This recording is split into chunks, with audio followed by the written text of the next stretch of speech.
Hey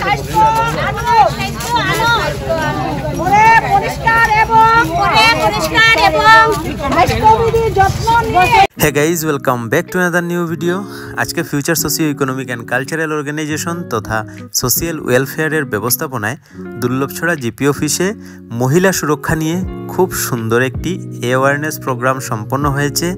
এই ভিডিওর মাধ্যমে আপনারা মহিলা সুরক্ষা নিয়ে অনেক কিছু কথা জানতে পারবেন, অনেক কিছু তথ্য জানতে পারবেন। ভিডিওটি মনোযোগ সহকারে দেখবেন, আশা করি ভালো লাগবে।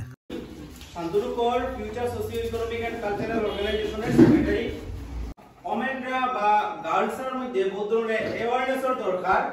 তো আমরা মধ্যে উপস্থিত আছেন সোশিয়াল ওয়েলফেয়ার থেকে আজহার আহমেদ, ডিস্ট্রিক্ট জেন্ডার স্পেশালিস্ট।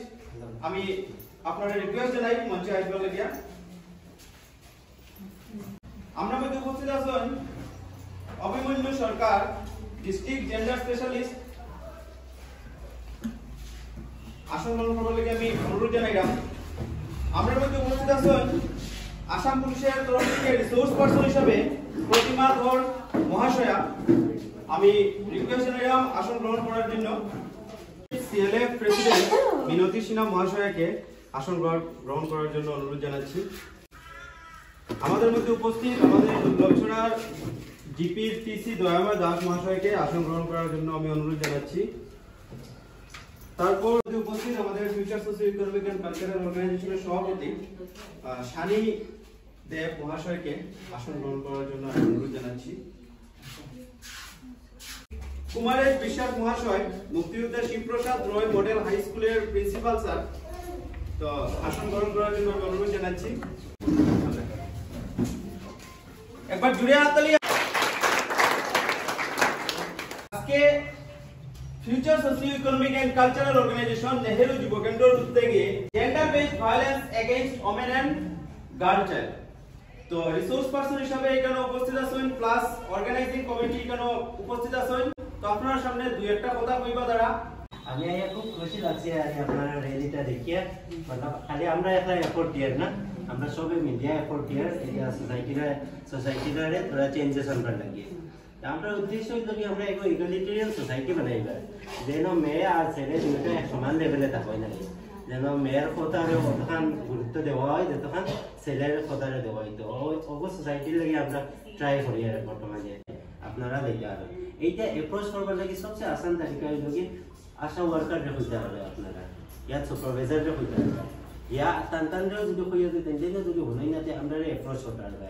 আমরা ডিস্ট্রিক্ট লেভেলে বসে থাকি, আপনারা কিছু না কিছু আমরা আপনারা রাস্তা দেখাই এইটা। মিনতি সিনহা মহাশয়কে আমি একদম সংক্ষিপ্ত দু একটি কথা বলার জন্য রিকোয়েস্ট করছি।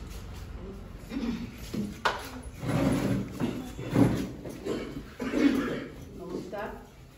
আজকের যে অ্যাওয়ারনেস প্রোগ্রামে আমি দুই একটি সিএলএফের প্রেসিডেন্ট হিসেবে অনুরোধ জানাচ্ছি আপনাদের সামনে কিছু বলার জন্য।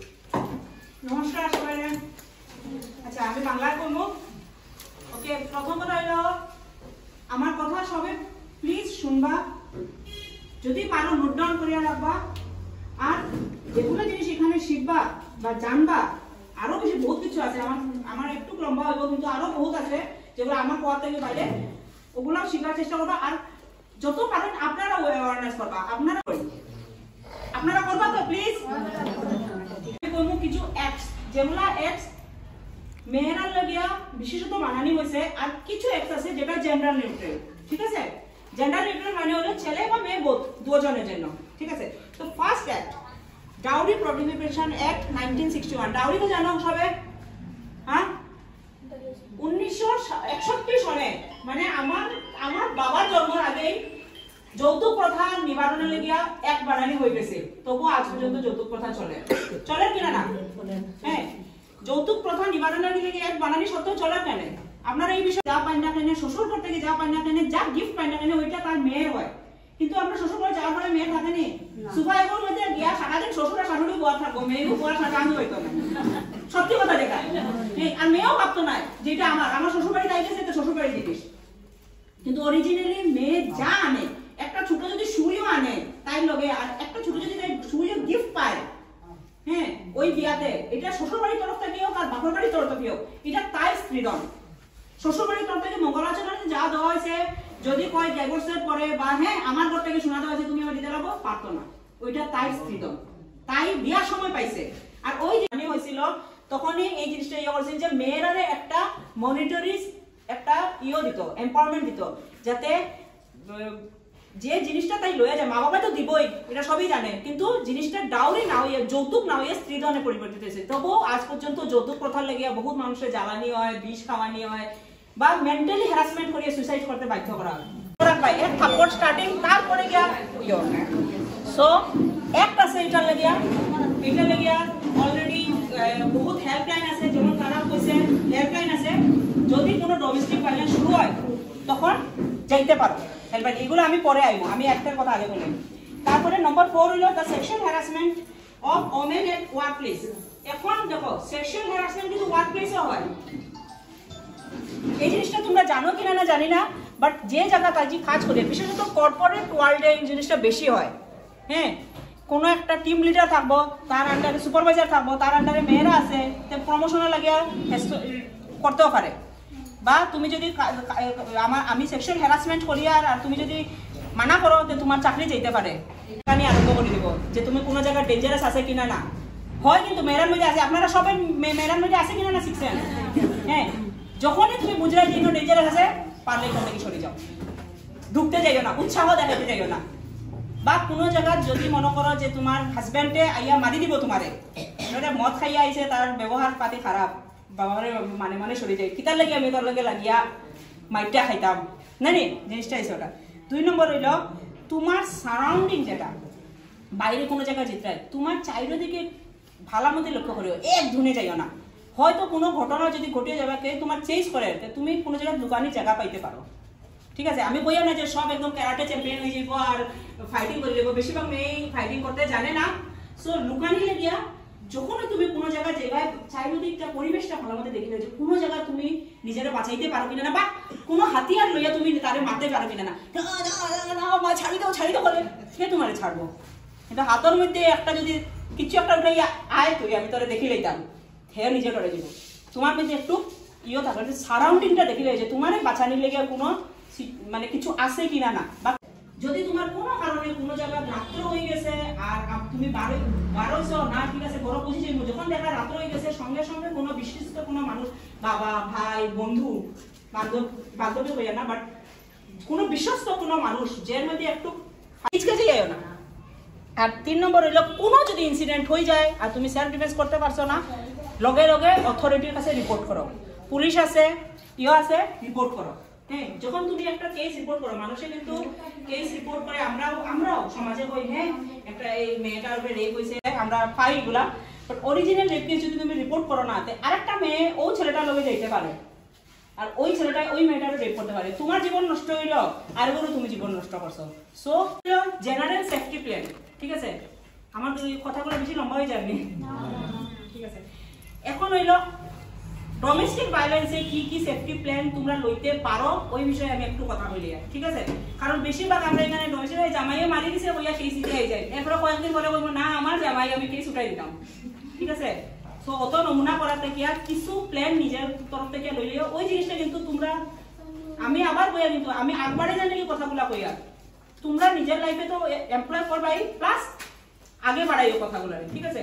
First create a safety plan, ঠিক আছে।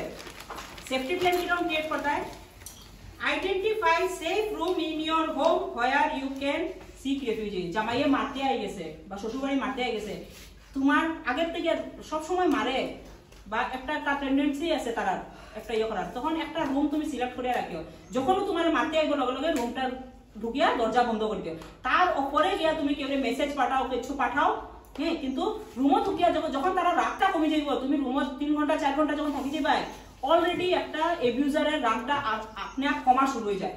তোমার যখন রেগুলারলি মারে তখন একটা প্ল্যান মানে নেক্সট বার যদি আমার মারে আর আমি ভাবতাম পারি না, তাই আমি কারে কন্ট্যাক্ট করবো, ওই মানুষটার নাম্বারটা পিন সবচেয়ে উপরে রাখিও, যাতে লগে লগে তারা কন্ট্যাক্ট করতে, আর তারে কইয়া রাখিও যে আমি তোরে কন্ট্যাক্ট করলে মনে করি যে আমার মারছে, বা কোন জায়গাতে আমি যাইতাম পারি, আমার মার ঘরে যাইতাম না, আমার পাশের ঘরে যাইতাম না, আমার বান্ধবীর ঘরে যাইতাম, এই জিনিসটা মাথার মধ্যে রাখিও।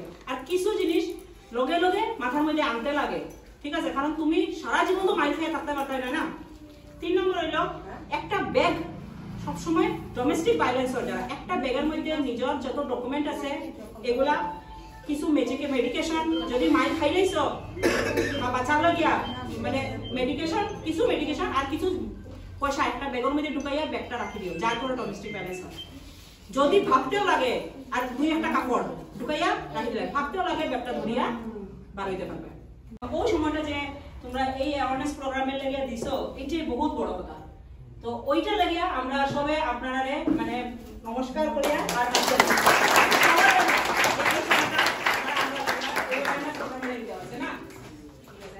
শেষ আমার।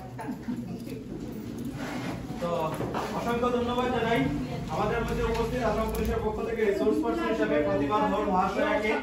আমরা অনেক কিছু জানতে পেরেছি যেগুলি কিন্তু আমরা জানতাম না বা কোনো সময় কোনো জায়গায় শুনেছি, ক্লিয়ার জানতাম না। অনেকগুলো জিনিস আমরা আজকে জানতে পেরেছি। ছোড়া এলাকার 11 জন খেলোয়াড়, 9টি মেয়ে খেলোয়াড় যারা ডিস্ট্রিক্ট লেভেল কম্পিটিশনে ফার্স্ট প্রাইজ এনেছে, ওদেরকে আমরা সামনে আসার জন্য একটু অনুরোধ করছি। এবং আমাদের অর্গানাইজেশনের পক্ষ থেকে একটি গিফট ওদের জন্য আনা হয়েছে এবং আমি অনুরোধ করব আমাদের ম্যাডামকে যাতে ওনাদের হাতে তুলে দেওয়ার জন্য।